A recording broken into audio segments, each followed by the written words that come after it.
என் பேர் முகமது முத்தசிர். நான் சென்னை டி நகர்லேருந்து வரேன். கரண்ட்டாக நான் காலேஜ் படிச்சுட்ருக்கேன். எங்கள் அப்பா ஒரு 40 இயர்ஸாக இந்த ஃபீல்டில் இருக்கிறாரு, மெக்கானிக்கல் ஃபீல்டில். சரி, கொஞ்சம் நம்ம செல்ஃப் ஓனாக ஏதாச்சும் க்ரியேட் பண்ணுவோம், செல்ஃபாக ஏதாவது பண்ணணுன்ற ஒரு ஆர்வத்தில் ரேண்டமாக செக் பண்ணும்போது இந்த மாதிரி ஒரு ஆப்பர்ச்சுனிட்டி இருந்துச்சு. சரி, நம்ம ட்ரை பண்ணி நம்ம எந்த லெவலில் போய் எங்கே நம்மளோட செல்ஃப் டெவலப்மெண்ட் எங்கே இருக்குது பார்த்து கற்றுக்கலாம். இன்ட்ரெஸ்டடாக தான் வந்தது. நம்மளோட ஓல்ன்ற இன்ட்ரெஸ்ட்டு தான்.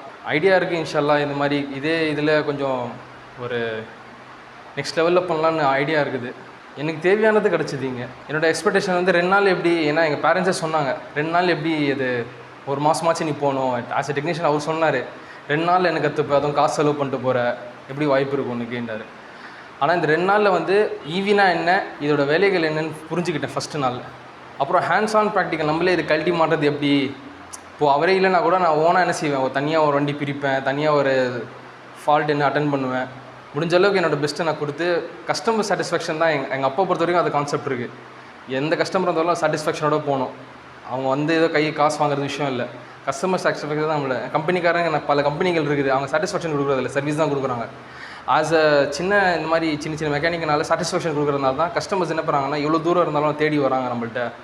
அது ஒரு இந்த டிபார்ட்மெண்ட்டில் இன்னும் யாரும் அந்த சாட்டிஸ்ஃபேக்ஷன் கொடுத்து வரல. முடிஞ்சளவு நம்ம கொடுக்கலாம், இதில் பெஸ்ட்டாக கொடுத்து நம்ம ஒரு நேம் கெயின் பண்ணலான்னு ஒரு ஐடியா இருக்குது.